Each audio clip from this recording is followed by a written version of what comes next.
చేతిలోకి తీసుకొని వ్యవహరిస్తే నేను ఉపేక్షించానని చెప్పి గట్టిగా హెచ్చరిక పంపిన నాయకుడు మా నాయకుడు చంద్రబాబు నాయుడు గారు. నీలాగా ప్రతి కార్యకర్తను విధ్వంసం పేరుతో నీ ఇష్టం, రాష్ట్రం మనదే ఇప్పుడు 5 సంవత్సరాలు, ఏది కావాలంటే దోచుకోండి, ఇసుక దోచుకోండి, మట్టి దోచుకోండి, లిక్కర్ దోచుకోండి, భూములు ఆకుపై చేసుకోండి, అరాచకం సృష్టించండి, ప్రశ్నించే వారి మీద హత్యలు చేయండి, కేసులు పెట్టే పోలీసులను కూడా మనం ఆధీనంలోకి తీసుకున్నామని చెప్పి సొంత రాజ్యాంగాన్ని నడిపి 5 సంవత్సరాలు ఈరోజు మళ్ళీ అంబేద్కర్ రాజ్యాంగం అమల్లోకి వచ్చిందని చెప్పి బాధలో, ఫ్రస్ట్రేషన్లో 307 కేసు పెట్టారని చెప్పి పిన్నెల్లి రామకృష్ణారెడ్డి గారిని సమర్థించే ప్రయత్నం చేశావంటే నీ మనస్తత్వం ఏంటో, ఎందుకు నిన్ను 5 సంవత్సరాలు ప్రజలు నిన్ను చూసి విసిగి వేసారిపోయి ఆంధ్రప్రదేశ్ రాష్ట్ర చరిత్రలో ఎప్పుడూ ఇవ్వనటువంటి 164 సీట్ల తీర్పునిచ్చారో ఒక్కసారి అర్థం చేసుకో. నెల రోజులు కూడా కాలేదు మీరు ముఖ్యమంత్రి అయ్యి.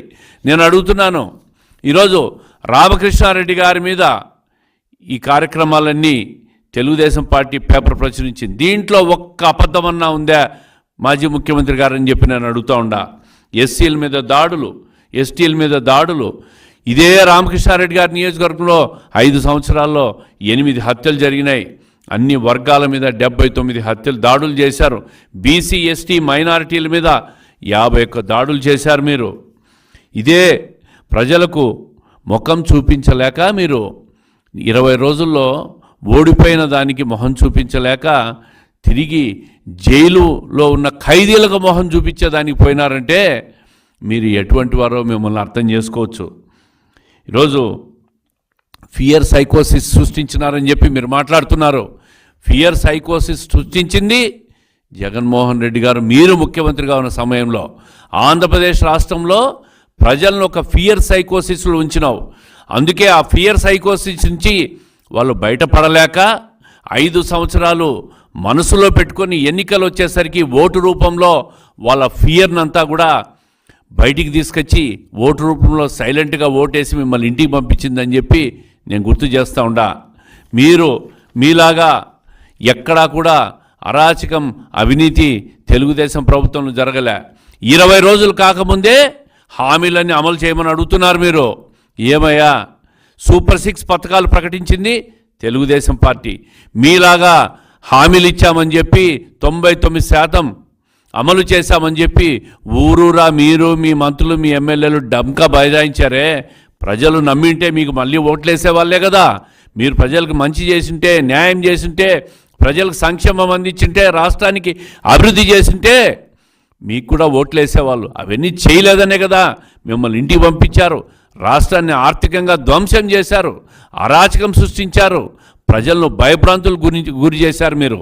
ఈరోజు సూపర్ 6 పథకాల్లో ముఖ్యమంత్రి అయిన 20 రోజుల్లో 18 రోజుల్లో పేద ప్రజలకు 4,000 రూపాయలు, 3,000 నుంచి 4,000 రూపాయలు పెన్షన్ పెంచి, పాత బకాయిలు 3 నెలలు కూడా పెంచి 7,000 రూపాయలు ఇచ్చిన ప్రభుత్వం తెలుగుదేశం ప్రభుత్వం, మా నాయకుడు చంద్రబాబు నాయుడు గారు.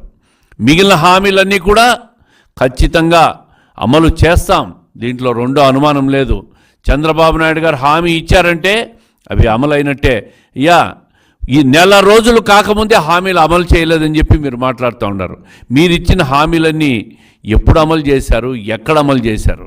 ఈరోజు రాజధానిని ధ్వంసం చేశావు, నీటిపారుదల ప్రాజెక్టులన్నీ ధ్వంసం చేశావు, రైతులు బాధలు పడుతున్నారు, మహిళలు బాధలు పడుతున్నారు, వ్యాపారస్తులు బాధలు పడుతున్నారు, పిల్లలు బాధలు పడుతున్నారు.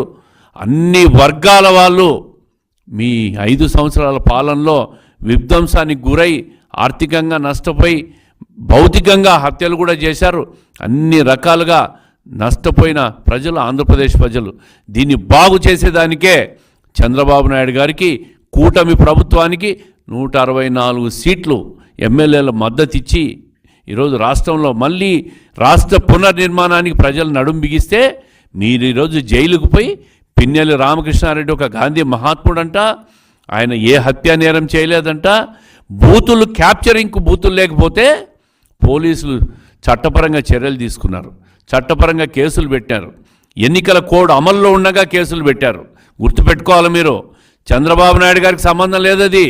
ఎన్నికల కోడ్ ఉండగా కేసులు పెడితే అవన్నీ కూడా మా పైన వేసే నెపమేసి ప్రజలను తప్పుదారి పట్టించే ప్రయత్నం చేశారు. 5 సంవత్సరాలు ప్రజలను తప్పుదారి పట్టించారు. ఇంకెవరు మిమ్మల్ని నమ్మరు.